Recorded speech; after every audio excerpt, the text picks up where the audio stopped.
Hello ကဲအားလုံးကိုပြောပြစရာလေးရှိပါတယ်ဒီနေ့ညပေါ့နော်ဒီနေ့ညမှာချော surgery လေးလုပ်ဖို့ရှိပါတယ်အဲ့ဒါဘာလေးဖြစ်မလဲဒီညလောက်မှဆိုတော့ပေါ့နော်အဲ့လိုမရတာကတော့လွန်ခဲ့တဲ့3 ရက်ခေတ်ကနေအဲ့လိုရှိရင်လမ်းနိုးတယ်တွေးပြီးတော့ကြောက်တာပေါ့နော်ကိုလည်းတစ်ခါမှဒီလိုတွေမလုပ်ဘူးဆိုတော့ကြောက်တယ်အိတ်မပျော်ဘူးမနဲ့မိုးလင်း9 နာရီခွဲဆိုရင်နိုးနေရပေါ့နော်မနေ့ကဆိုလည်းနိုးတယ်ဒီနေ့ဆိုလို့ရှိရင်လည်းအိတ်မပျော်ဘူးလန့်ပြီးတော့နိုးလာတယ်တကယ်တမ်းတော့တွေးပြီးတော့ကြောက်တာပေါ့နော်တခြားလူတွေဗီဒီယိုတွေလိုက်ကြည့်ထားတော့သူတို့တွေလည်းအဲ့လိုမျိုး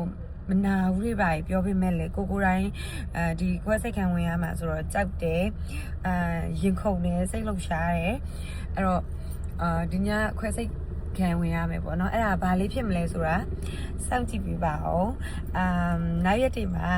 အရန်ပြီးပို့ပြီးတော့ပေါ့နော်လှတဲ့ပုံလေးနဲ့ပြန်လာခဲ့ပါမယ်တတာစောင့်ကြည့်ပေးအောင်နော်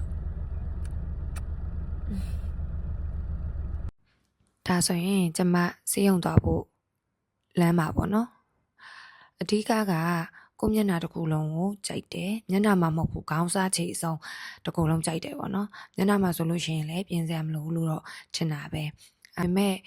main ကလေးဖြစ်တယ်ပေါ့နော်ပြီးတော့အသက်အရွယ်ပိုင်းခြားတစ်ခုလည်းရောက်ပြီးတဲ့သူဖြစ်တဲ့အတွက်နည်းနည်းအပြောင်းလဲလေးတစ်ခုဖြစ်ချင်တယ်ဆိုတော့ပိုလာချင်တာပေါ့ပိုလာချင်တော့ဒီညခွဲစိတ်မှုလေးတစ်ခုလောက်ပါမယ်အဲ့တော့မျက်နှာကိုရှေ့နောက်ပြီးအကုန်လုံးအစုံလင်ရိုက်တာပေါ့ရှင်ရိုက်ပြီးတော့ကျွန်မသွားနေတယ်ကိုမျက်နှာကိုတော့အရင်ကြိုက်တယ်ဒါဆိုလို့ရှိရင်ဆေးရုံရောက်ပြီပေါ့နော်ဆေးရုံရောက်ပြီးတော့အခန်းထဲမှာရောက်တာနဲ့ခဏတစ်ဖြုတ်ထိုင်ပြီးတော့ဘာလောက်ကလဲဆိုသွေးတန်းပြီးတော့ဖောက်ကပါတယ်ဒီဝိုင်းသားတာလေးကသွေးဓာတ်မတက်စစ်တာပေါ့နော်ကျွန်မကန်စားတာဘယ်လောက်ကောင်းလဲဆိုတော့ဘယ်ဘက်မှာသွေးကြောရှာတာ